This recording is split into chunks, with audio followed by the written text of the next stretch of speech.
بنی اسرائیل کی زمین پر اللہ کے نظام کا نفاذ ان کا نصب العین تھا۔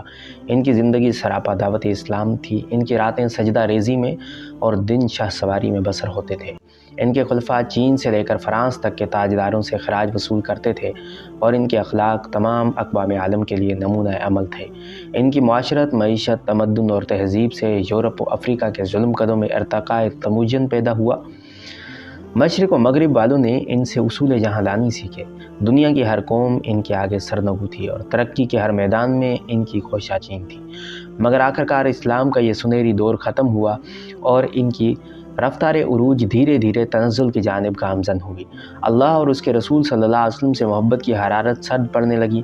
مادہ پرستی، دنیوی ترقی، نفع پسندی اور آرائش و آسائش کی طمع دلوں میں جگہ بنانے لگی۔ رفتہ رفتہ دنیا کی چاہت دلوں میں اس قدر گھر کر گئی کہ آخرت میں جواب دہی کا تصور پس منظر میں چلا گیا۔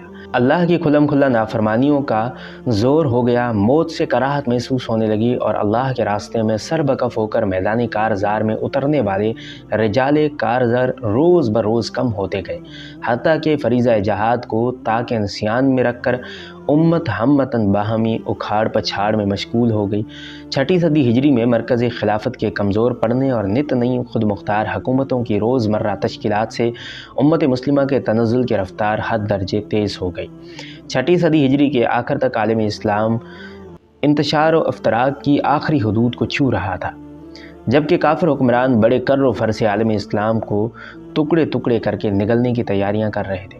غرض یہ کہ وہ امت محرومہ جسے اس کے مشفق و مربی پیغمبر اقوام مغرب کا موجودہ عالمی تسلط ہے، جس کی ابتدا 12ویں صدی ہجری میں ہوئی اور جس کے ہمہ گیر تخریبی اثرات سے عالم اسلام کا کوئی گوشہ محفوظ نہیں رہ سکا، جس میں فرانس، برطانیہ، روس اور امریکہ کبھی یکے بعد دیگرے اور کبھی متحد ہو کر پورے عالم اسلام کو یرغمال بنائے ہوئے ہیں۔ اقوام مغرب کا یہ حملہ اسلام کی جغرافیائی سرحدوں پر بھی ہوا اور نظریاتی سرحدوں پر بھی۔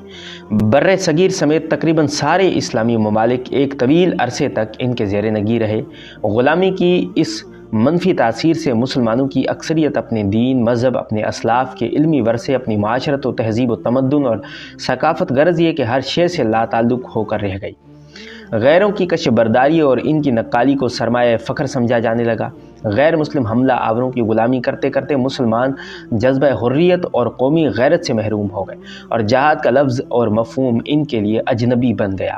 کافر اقوام کا یہ تسلط ہنوز باقی ہے، بلکہ اس وقت اپنی انتہا پر ہے۔ افغانستان اور عراق کے بعد اب پاکستان ان کی زد میں ہے۔ بیت المقدس 5 عشروں سے ان کے زیر قبضہ ہے اور خانہ کعبہ اور مسجد نبوی بھی ان کے محاصرے میں ہے۔